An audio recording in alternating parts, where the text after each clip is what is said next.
Powered by the Inside the Birds podcast. Now, live from inside the Matt Black Kia Studios, it's Football at 4. And Football at 4 is powered by the Inside the Birds podcast. We are closing in on Eagles training camp. To get you there, we've been going through all the division previews. Andrew DiCecco is back as we take a look at the NFC West today.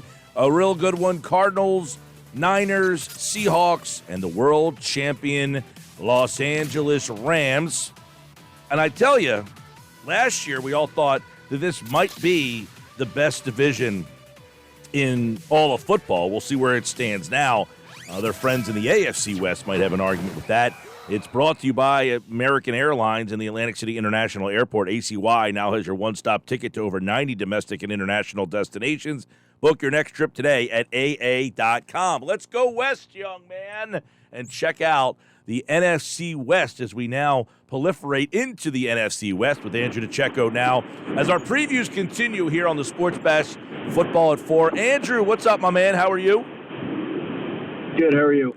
All right, brother. We got the Rams, the champions, the Super Bowl champions, 12-5 last year. So let's start with them at the top of the list in the NFC West. And obviously Matthew Stafford's back, but they lose Odell Beckham. They do have Cooper Kupp. They bring in Allen Robinson, Tyler Higbee, a very good tight end.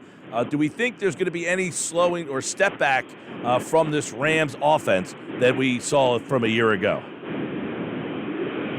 No, I don't think so. I think if anything, you're going to see sort of a surge because I think that Cam Akers is the X factor in that offense.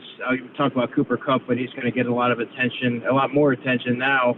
Cam Akers was one of the ascending running backs in football, and unfortunately last season he never really was able to get, due to the injury, he didn't come on till late in the season, but I think that he does so many things well, and I was really looking forward to seeing what he was going to be able to do in year two and put together a full season as the starter. So he'll be there. Allen Robinson's a great fit there for what they want to do, and I think he's going to develop a tremendous rapport with Matthew Stafford fairly early. So I like the piece that they still have to work with.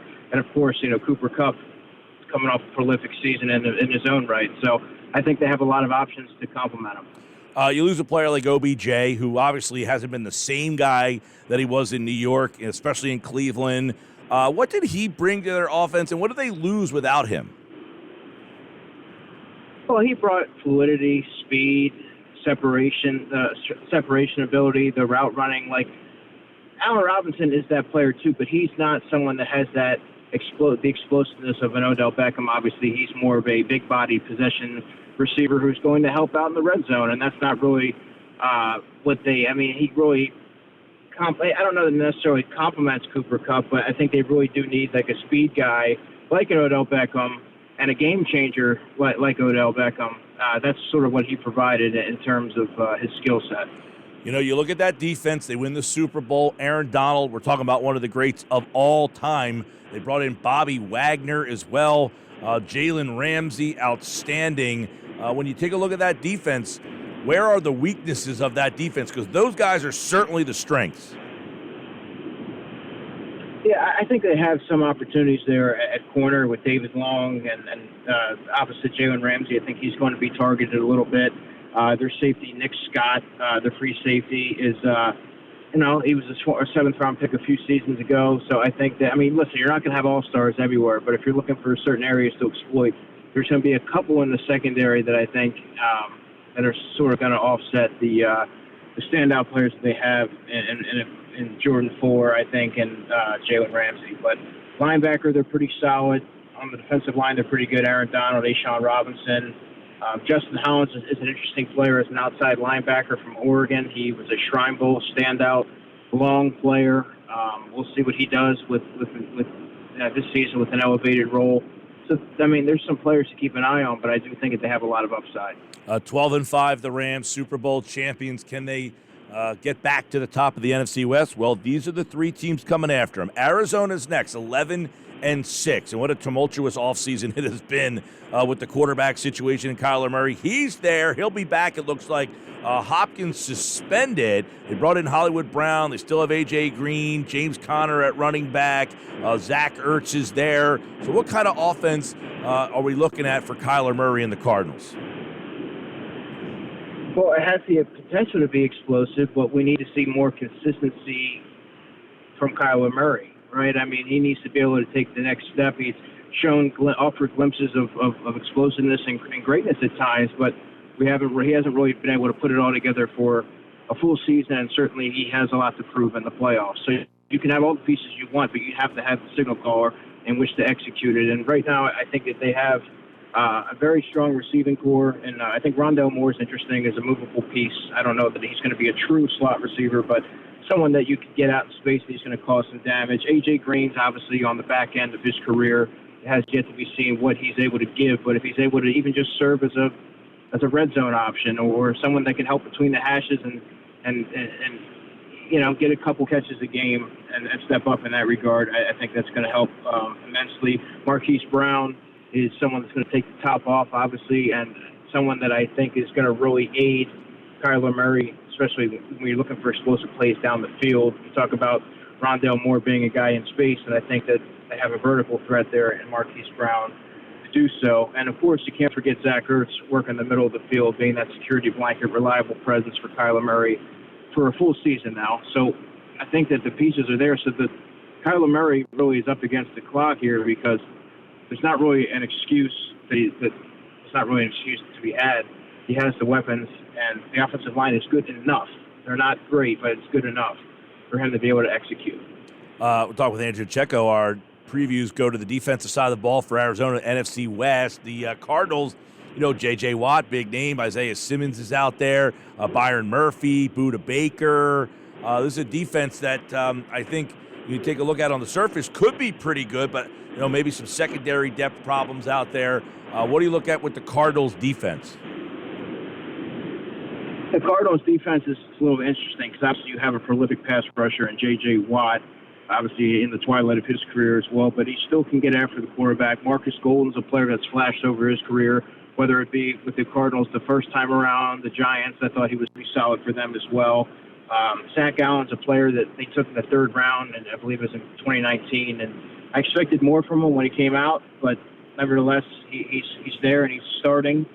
Mike Dogby, of course, from Temple, is a prominent rotational player for them. At defensive end, very strong at the point of attack, has flashed on occasion when he's gotten his opportunities. And then you look at the linebacking core. I like Xavier Collins, I like Isaiah Simmons, very athletic, second-level players that can range from sideline to sideline and are adept at defending the pass as well. And I really like Xavier Collins' ability as a pass rusher. Then you look at, I guess, Budda Baker is a movable chess piece, sort of like a younger version of the Honey Badger, and you can deploy him a multitude of ways. He's very smart, very high IQ player, doesn't necessarily have that track speed that you're looking for, but he can make things happen, and he has, like I said, he has a very high football IQ and positional versatility.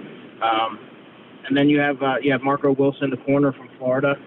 He was, I believe he was a mid-round pick a couple of seasons ago. I thought that he did some nice things last season, and looking forward to seeing him take the next step. And Byron Murphy, of course, was a former first-round pick a few seasons ago, and he's there. So they have some young pieces there to work with on the back end. Okay, let's go to San Francisco, 10-7 last year. And obviously, we got to take a look at what's going on in the quarterback position. Jimmy Garoppolo looks like he is going to be out, and it looks like Trey Lance is going to be in. So let's start with how do you see that change and how it will affect this team going forward? This is a team that's had a lot of success with Garoppolo. And you just heard Andrew kind of fade out there. He must have hit a tough spot with the phone connection, but we'll get him back here for our NFC West preview. Look at that 49ers. And we got Andrew back. I imagine that his phone probably died, and he was probably taking some time to charge it back up and get himself going. All right. So we'll quickly kind of get his thoughts on that San Francisco team. Let's go back and get your thoughts on that quarterback situation, Andrew, with San Francisco. We obviously think it's going to be Lance. They still have Garoppolo, but that really could be the storyline of whether that team's good or not. Yeah, first, I don't know what happened there. I'm driving. But as far as the quarterback position, I think it's going to be a more dynamic offense. You're going to see a lot more explosive plays. I think there's a bigger Garoppolo has a strong arm, but I think you're going to see Lance's ability to extend plays and make things happen off script, and that's going to make the difference and make that a more explosive offense and an offense that you're not going to necessarily have to rely on a strong defensive performance in order to be able to prevail. I think you're going to see a lot of complementary football with Trey Lance at the helm. Yeah, and obviously Debo, I mean, he had wanted to be traded, but he's still there. You got Debo Samuel and George Kittle. I mean, obviously there's still weapons here for Lance to kind of lean on. Yeah, I mean, obviously having a guy like Debo Samuel that can do pretty much anything you ask of him out of the backfield is someone that you certainly want on your side. Brandon Ayuk is a similar type of player. He had a little bit of a questionable start last season. Really puzzling. I don't know exactly why. I guess he got in the doghouse, but very explosive, dynamic player as well, and a little bit more of a speed guy to complement Debo's power and open field, contact balance and elusiveness.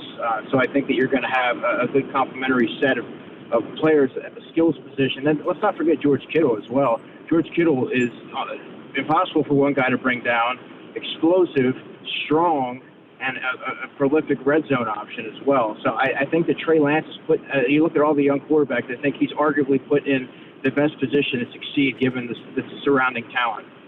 Over on the defense, you got big names with Bosa and obviously Fred Warner. But is this 49er defense going to be as good as it's been the last couple of years? I don't think so. I mean, I look at the cornerback spot and I see questions with Mosley and Charvarius Ward. They're a little light in that area. I think those guys are depth players that necessarily shouldn't be starting. I do like Jimmy Ward back there to be able to direct traffic and get guys lined up. Linebacker, they're very strong. Fred Warner, I've mentioned it before on the show. I think Fred Warner is one of the strongest linebackers, and I hate that term underrated, but I think he's one of the most under-discussed linebackers in the NFL, given his skill set. Dre Greenlaw is a strong player as well. The question for me becomes Javon Kinlaw, a player that I was high on coming out of South Carolina, right in the middle of that defensive line. When is he's going to have the opportunity to step up here, and he really has not taken the bull by the proverbial horn seal here to, opposite Nick Bosa. All right, Seattle, similar situation, not as high profile, but they have a quarterback conundrum. Smith, Locke, how do you break that down?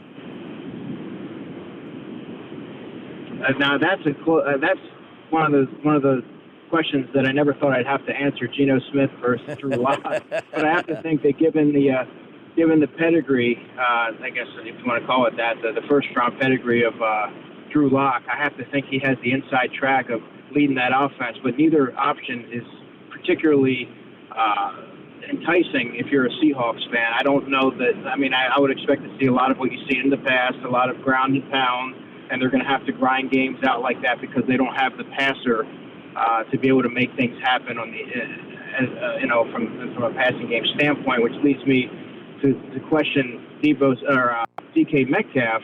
You have one of the best receivers in football. I just don't know how they're going to be able to get him the ball with consistency.